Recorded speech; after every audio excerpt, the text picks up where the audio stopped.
پیارے بچوں، ایک چھوٹے سے گاؤں میں ایک کسان رہتا تھا۔ اس کا ایک پالتو اور وفادار کتا تھا۔ وہ اس کا بہت خیال رکھتا تھا۔ ایک دن جلد بازی میں کسان اپنے کتے کو کھانا دینا بھول گیا اور اپنی فصل بیچنے بازار کو نکل گیا۔ بیچارہ کتا بھوک سے بے حال کسان کے پیچھے بہت بھاگا، لیکن کسان نے دھیان ہی نہ دیا۔ کتا ادھر ادھر بھٹکتا رہا۔ اچانک اسے ایک ہڈی ملی۔ ارے واہ، ہڈی! اس کی خوشی کا کوئی ٹھکانہ نہ رہا۔ ہڈی لے کر اس کے منہ میں پانی آ گیا۔ اب میں ندی کے پاس جا کر اسے آرام سے کھاؤں گا۔ منہ میں ہڈی لیے خوشی خوشی وہ ندی کی طرف چل پڑا۔ ندی کے کنارے پہنچ کر اس نے یہاں وہاں دیکھا۔ وہ ہڈی کھانا ہی چاہتا تھا کہ اسے پانی میں اپنا عکس نظر آیا۔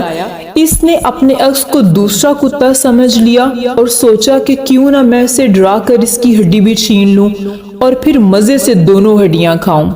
وہ اسے ڈرانے کے لیے بھونکا اور جیسے ہی اس نے منہ کھولا، ہڈی پانی میں جا گری اور پانی میں بہہ گئی۔ بیچارہ کتا زیادہ کے لالچ میں آنے سے اپنے منہ کی ہڈی بھی کھو بیٹھا اور بھوکا ہی رہ گیا۔